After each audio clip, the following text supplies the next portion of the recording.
Hi, I'm Dr. P.K. Talwar, board certified cosmetic surgeon, and I'm practicing cosmetic surgery for more than 30 years now. Previously, I was attached to Apollo and Max hospitals, and now I'm running my own cosmetic laser surgery center at Greater Kailash Part 1, New Delhi. आज हम जो बात करने वाले हैं वो हमारे एक दर्शक ने जो जानना चाहा है कि how does cosmetic surgery help in anti ageing.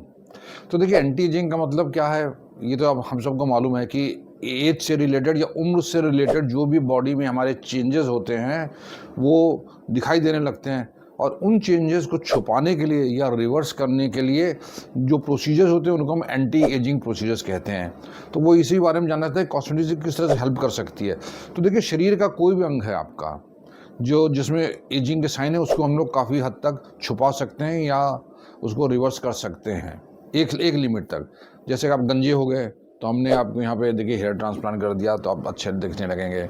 Eyebrows अगर आपके ढलक गए, इनको उठा दिया।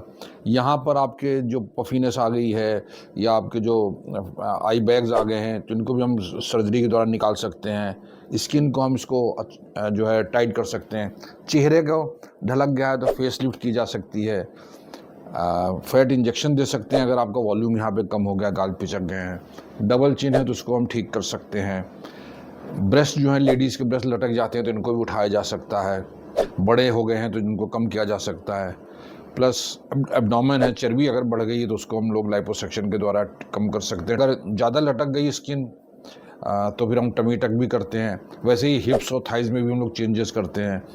और प्लस फिलर्स का भी रोल होता है। जैसे हाथों में आपको झुर्रियाँ पड़ रही थी, यहाँ पे हमने फिलर्स डाल देते हैं, फैट डाल देते हैं। तो देयर आर मल्टीपल प्रोसीजर्स जो हम लोग कर सकते हैं। तो एंटी एजिंग में जो आप जो कह रहे हैं कि कैसे हेल्प करती है, तो ये डिपेंड करता है आप किस अंग की एंटी एजिंग प्रोसीजर कराना चाहते हैं। उन सब में हम कुछ ना कुछ चेंजेस करके उनको और अट्रैक्टिव बना सकते हैं। और मैंने कहा कि एक लिमिट तक हम उसको छुपा सकते हैं या रिवर्स कर सकते हैं। नेचुरली अगर आपकी उम्र 50-60 साल होगी तो नेचुरली आपको 20 साल का हम युवा नहीं बना सकते हैं, लेकिन काफ़ी हद तक हम आपको आपकी जो पर्सनैलिटी एज से रिलेटेड उसको काफ़ी हद तक हम सुधार सकते हैं। अब देखिए, जैसे मैं हूँ, अब मेरे जो चेहरे आप देखें हल्की स्किन लटक रही है, अगर मैं एक तरफ की स्किन को उठा दूँ तो काफ़ी फ़र्क पड़ जाता है। तो लेकिन मैं 20 साल का तो नहीं दिखाई दूँगा या 25 साल का नहीं दिखा दूँगा, लेकिन इसको करने से, इस प्रोसेस को फेस रिव्यू करने से काफ़ी फ़र्क पड़ जाएगा। यही फ़र्क जो है एज रिलेटेड होते हैं जिनको हम काफ़ी हद तक इम्प्रूव कर सकते हैं। तो मुझे उम्मीद है कि ये आपने जो प्रश्न किया काफ़ी ब्रॉड बेस्ड था। हालांकि हम कई टॉपिक में डिस्कस कर चुके हैं, लेकिन चूँकि काफ़ी ब्रॉड बेस्ड था तो मैंने कहा एक बार और आपके क्वेश्चन के मुताबिक मैं आपको उत्तर दे दूं। तो मुझे उम्मीद है कि आपको उत्तर पसंद आया होगा, लेकिन फिर भी आपके मन में कोई प्रश्न है, कोई शंका है जिसका समाधान चाहें तो आपका स्वागत है। आप हमारी टीम से संपर्क करें। हमेशा की तरह हमें बड़ी खुशी होगी आपके किसी प्रश्न का उत्तर देने में। और अगर वीडियो पसंद आया तो कृपया से लाइक और सब्सक्राइब करना मत। Thank you.